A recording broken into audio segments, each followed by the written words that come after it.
3 years from now, we should be doing things that we can't even imagine today. Game on. Yeah, game on. We started off with 20 folks in a room, and here we are today with 20,000 attendees from 168 countries ready to dig into the future of accessible AI. The work we do as a company when it comes to accessibility speaks most directly to our mission. Disability is a strength. We have gotten a lot better, but it's still not good enough. The journey does not stop here. The journey is a forever moving beast. We know that people will come where they are invited, but they stay where they are welcomed. There is a paradigm shift that's happening. I'm genuinely excited about this chapter of AI and accessibility.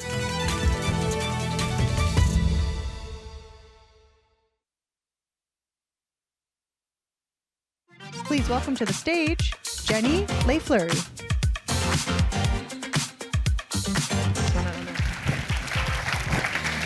Good morning. How are we doing? All right, I'm deaf. You're going to have to try harder. How are we doing? I am so excited to be here. This is our 16th Ability Summit. I started when I was 12.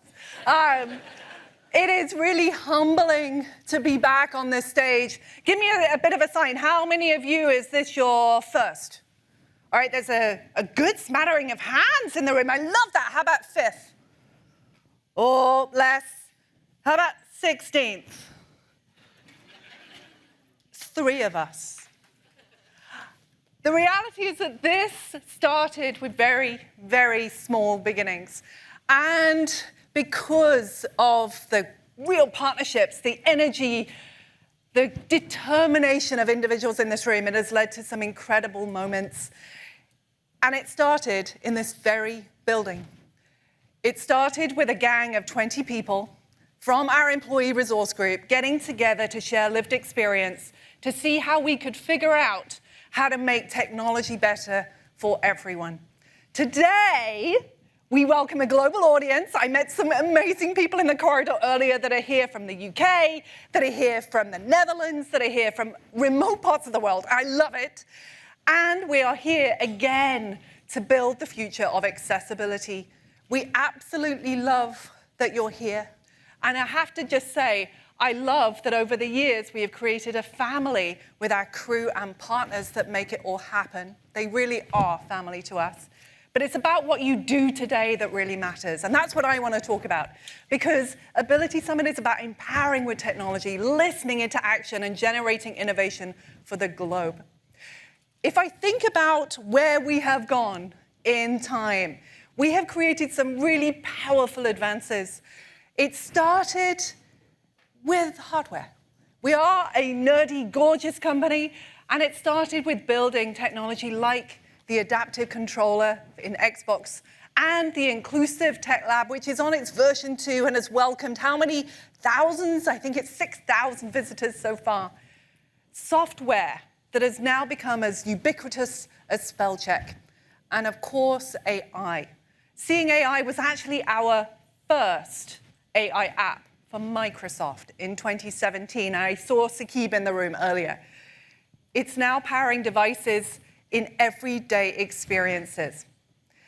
And I have to say that as we think about AI, we have to lean into the opportunities that it presents. For me, it's had a meaningful impact on my life. I started in 2005 in London to work on a little product called Hotmail. Anyone still have a Hotmail? I have to ask the question. All right, that's a few of you.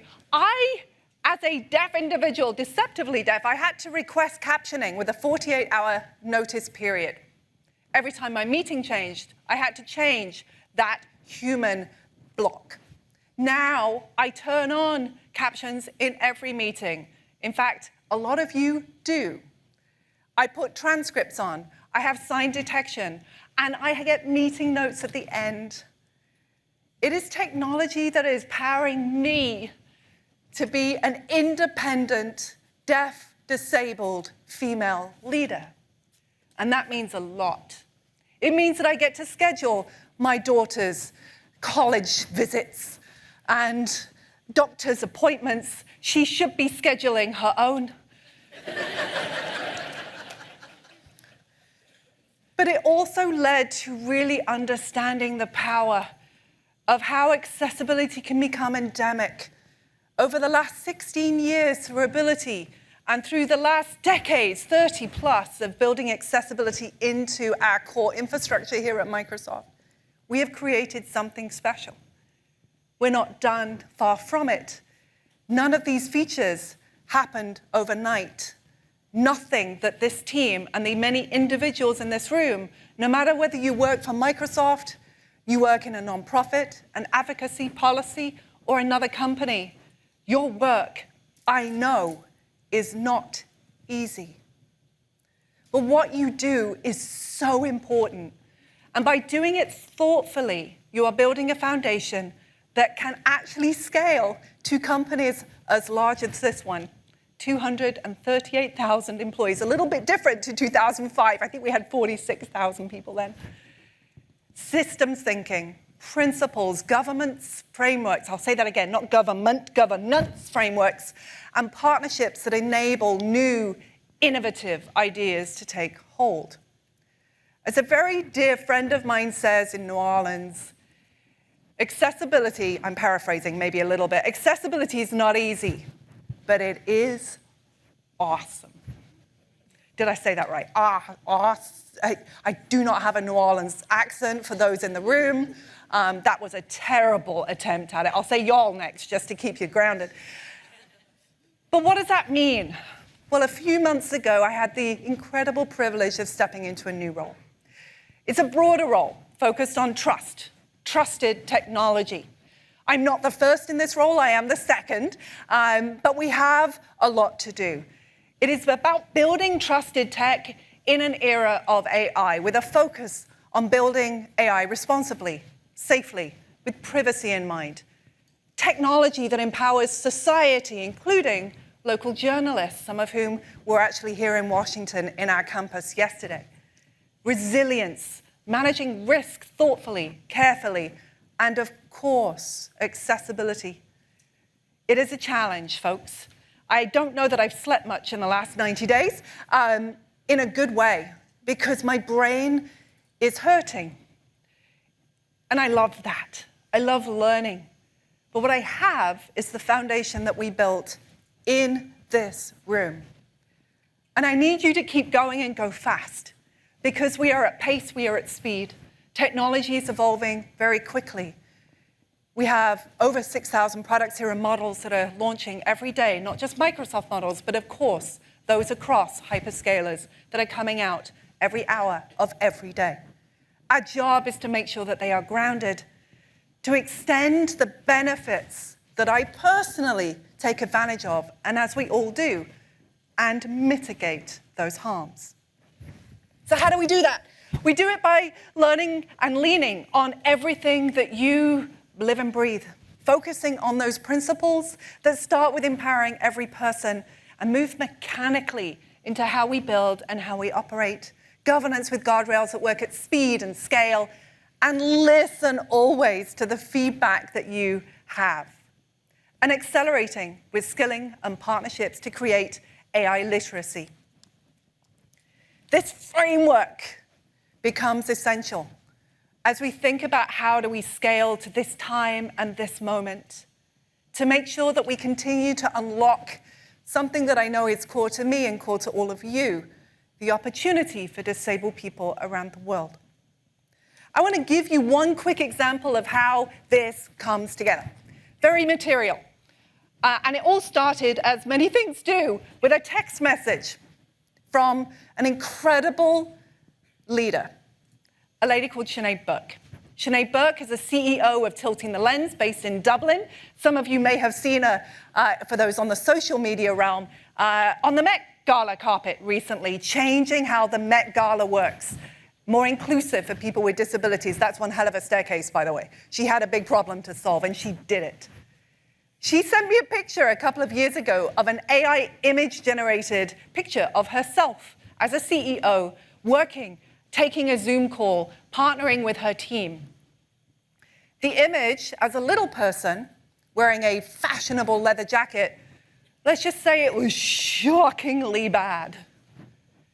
And it caused us to pause. It was crucial feedback at a crucial time. We realized that really in the nerdy language, the defect rate was bad.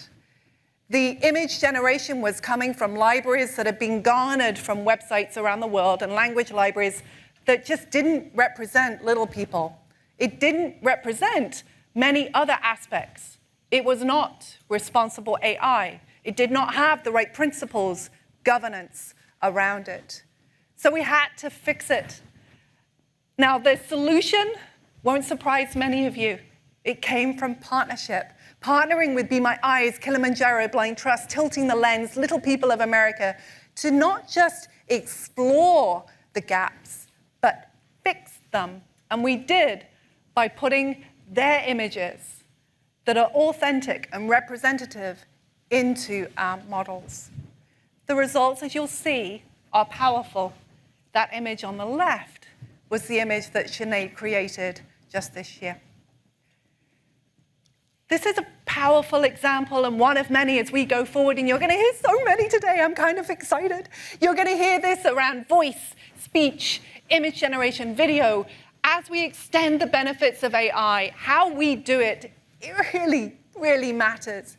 But at the core, it comes back to how we are committed and continue to be committed to accessibility. As I move into this role, we, of course, needed to replace our CEO. Our CAO, not CEO. We have a good one. Sorry, Neil, I'm not promoting you that far. Satya has been an incredible advocate for this space from day one.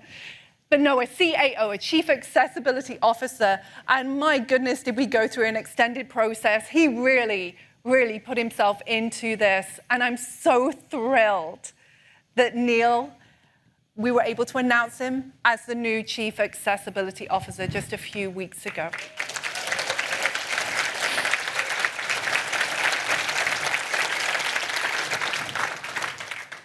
So I leave you with a couple of words of wisdom.